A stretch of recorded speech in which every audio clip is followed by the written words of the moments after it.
नमस्कार साथियों, परिहार क्लासेस में आपका स्वागत है।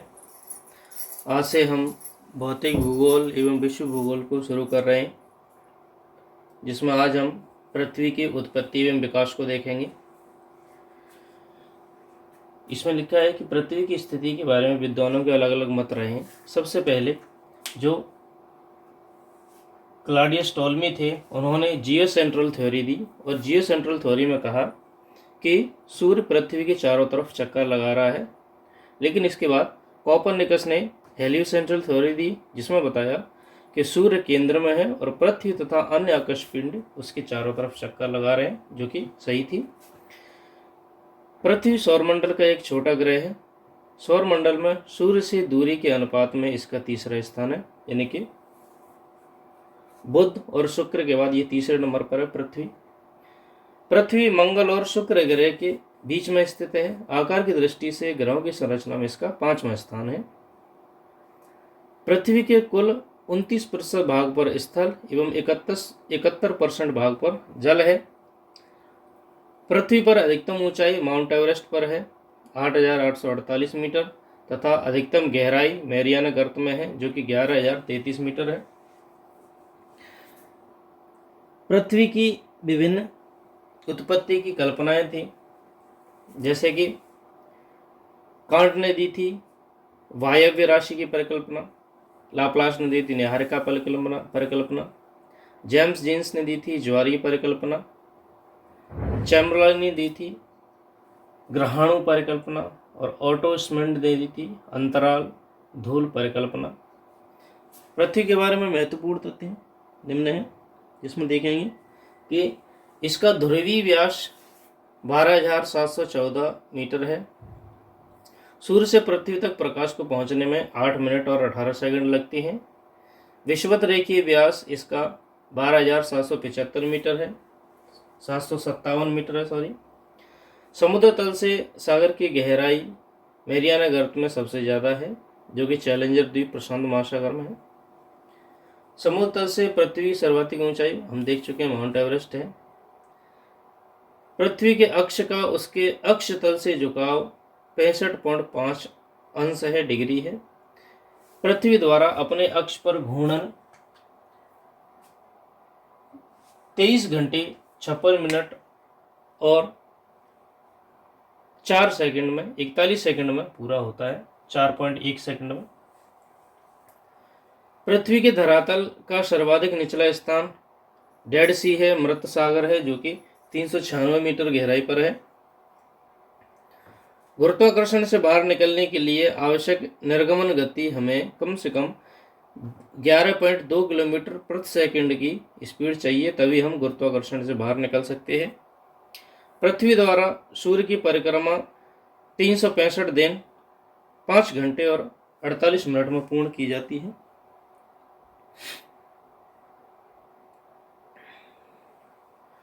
पृथ्वी का आकार चपटा दीर्घवृत्त है। पृथ्वी के ध्रुवों पर चपटे आकार के पृथ्वी के अभिकेंद्रीय बल उत्तरदायी माना जाता है, यानी कि जो केंद्रों की ओर खींचता है वो बल माना जाता है। इसका आकार जीवड़ के समान है।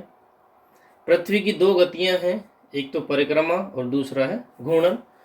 परिक्रमा यानी कि ये सूर्य का चक्कर लगाती है अंडाकार वृत्त में, जिसमें समय लगता है 365 दिन 6 घंटे। करीब 1 लाख किलोमीटर प्रति घंटा की गति से पूरा चक्कर लगाती है, 1 लाख किलोमीटर प्रति सेकंड की स्पीड से, जिसे परिक्रमण कहते हैं। परिक्रमण के कारण पृथ्वी पर दिन रात छोटे बड़े और ऋतु परिवर्तन होते हैं। दूसरा है घूर्णन। घूर्णन की गति जो कि अपने अक्ष पर खड़े खड़े पश्चिम से पूर्व की ओर घूमती है, जो कि गति है 1610 किलोमीटर प्रति घंटा की स्पीड से, जिससे कि वह एक चक्कर 23 घंटे और 56 मिनट और 4.9 सेकंड में पूरा कर लेती है। पृथ्वी के अपने अक्ष पर घूमने के घूर्णन कहा जाता है। इससे दैनिक गतियों में परिवर्तन होता है या दिन रात होते हैं। कुछ अन्य महत्वपूर्ण तथ्य भी हैं, जैसे कि पृथ्वी की 1 डिग्री देशांतर को घूमने में 4 मिनट लगते हैं, इसे आगे भी हम देखेंगे। घूर्णन के कारण क्या होता है, पवन की उत्पत्ति होती है, समुद्र धाराओं की दिशा परिवर्तन होता है, समुद्रों में ज्वार भाटे चंद्रमा के गुरुत्वाकर्षण बल के कारण आते हैं। एक होता है विषुव। विषुव क्या है कि पृथ्वी की वह स्थिति जब सूर्य की किरणें विषुवत रेखा पर लंबवत पड़ती हैं। ऐसा वर्ष में 2 बार होता है और दिन रात बराबर होती हैं, एक तो 21 मार्च को और एक 23 सितंबर को। ये विषुवत रेखा पर लंबवत पड़ती हैं। अपसौर, अपसौर यानी कि पृथ्वी से सूर्य की निकटतम दूरी, यानी कि ऐसी स्थिति जिस दिन पृथ्वी सूर्य के सबसे नजदीक होती है उसे कहते हैं उपसौर। और यह दूरी होती है 14.73 करोड़ किलोमीटर। इस स्थिति को उपसौर कहा जाता है। संक्रांति, यह 21 जून को सूर्य कर्क रेखा पर लंबवत पड़ता है, इसे कर्क संक्रांति कहते हैं। और 22 दिसंबर को मकर रेखा पर लंबवत पड़ता है, इसलिए उसे मकर संक्रांति कहते हैं। अगला है अपसौर। अपसौर होता है सूर्य से अधिकतम दूरी पृथ्वी की, ये होती है 4 जुलाई को। चलिए आगे देखते हैं।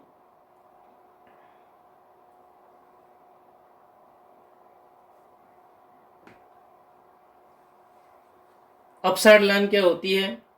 पृथ्वी कक्षा में एफिलियन और पेराहिलियन की बिंदुओं को मिलाने वाली काल्पनिक रेखा को ही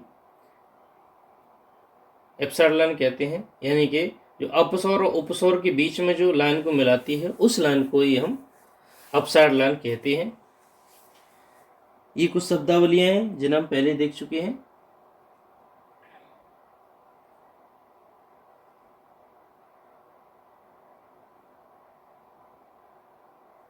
कुछ महत्वपूर्ण और तथ्य हैं, जैसे मकर व्रत, धरातल के दक्षिणी गोलार्ध में विषुवत रेखा के 23.5 डिग्री कोणीय दूरी को खींचा गया व्रत, वो मकर व्रत होता है।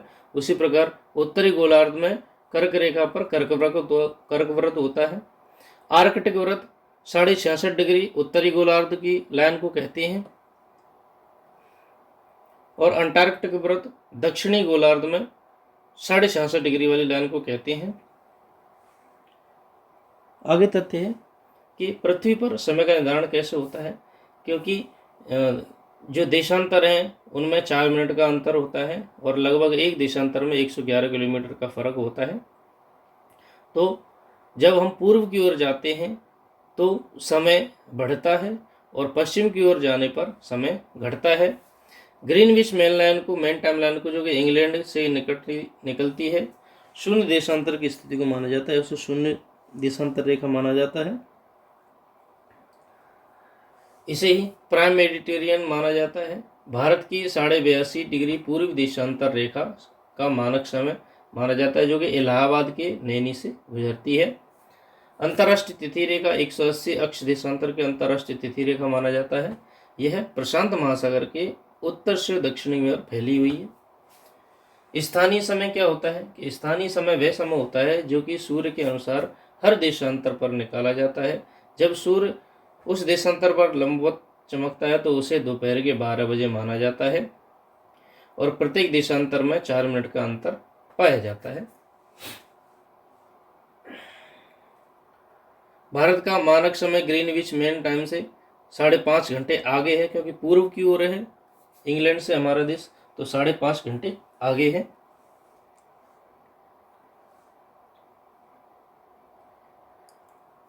अब हम देखेंगे पृथ्वी की आंतरिक संरचना। पृथ्वी की आंतरिक संरचना को 3 नाम दिए गए हैं, क्रस्ट, मेंटल और कोर। क्रस्ट जो कि आयतन में 0.5% घिरे हुए है। मेंटल जो कि क्रस्ट के नीचे है, भूपरपट्टी के नीचे है, उसका आयतन सबसे ज़्यादा है, 83% है। और सबसे निचला भाग है, यानी कि सबसे बीच का भाग है क्रोड या कोर, जो कि 16% भाग को घेरे हुए हैं, जैसा कि यहाँ पर दिया हुआ है। ये ऊपर मोटी लाइन में क्रस्ट है, बीच में मेंटल है और नीचे कोर है। ये जो बीच में ब्लैक लाइन्स दी हुई हैं, यानी कि क्रस्ट और मेंटल को जोड़ने वाली असंबद्धताएं होती हैं। और असंबद्धताओं को, पहली असंबद्धता है क्रस्ट और मेंटल के बीच में, ये हो गया ऊपर क्रस्ट और नीचे हो गया मेंटल, और बीच में है मोह असंबद्धता।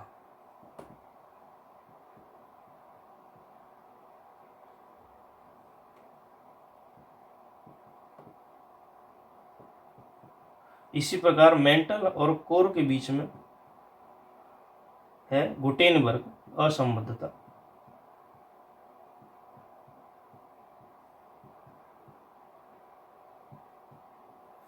मोहो डिस्कंटिन्यूटी और गुटेनबर्ग डिस्कंटिन्यूटी ये पूछा जाता है।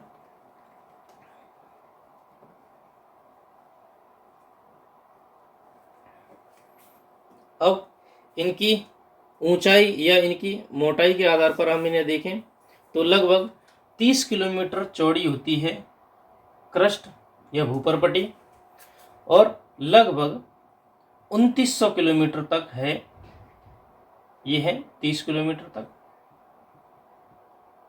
और मेंटल है 2900 किलोमीटर तक, और 2900 किलोमीटर से नीचे जाने पर 6371 किलोमीटर तक है कोर। इस प्रकार इन्हें बांटा गया है।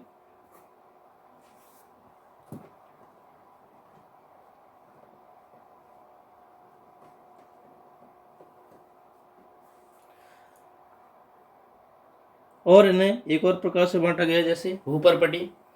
भूपर्पटी को या क्रस्ट को हम श्याल भी कहते हैं। क्रस्ट को श्याल इसलिए क्योंकि इसमें सबसे ज़्यादा सिलिका और एल्यूमिनियम पाया जाता है, सिलिका और एल्यूमिनियम, इसी वजह से इसे श्याल कहा जाता है। ये अवसादी और ग्रेनाइट चट्टानों की प्रधानता होती है इसमें, और इसका घनत्व है 2.7 से लेकर के 2.9 तक के। इसकी गहराई लगभग 45 किलोमीटर है, और इसे रचना श्याल से मानी जाती है। श्याल यानी कि सिलिका और मैग्नीशियम, सिलिका और एल्यूमिनियम। फिर है मेंटल को सीमा कहा जाता है। सीमा यानी कि सिलिका और मैग्नीशियम। ये बेसाल्ट चट्टानों से बने हुए हैं। इनका घनत्व भूपर्पटी से थोड़ा ज़्यादा है, और इनकी गहराई 30 किलोमीटर से 29 किलोमीटर तक पाई जाती है। इसी परत में ज्वालामुखी विस्फोट का लावा बाहर आता है, यानी कि मेंटल में ही ज्वालामुखी होता है, जो लावा होता है वो होता है, और ये मुख्यतः सबसे ज़्यादा सागरीय क्षेत्र के नीचे होती है। और यहीं पर अवस्था है मोह असंबद्धता। सबसे नीचे है कोर। कोर को नीफे कहते हैं, यानी कि निकेल और फेरस, जिसकी गहराई 6371 किलोमीटर तक है।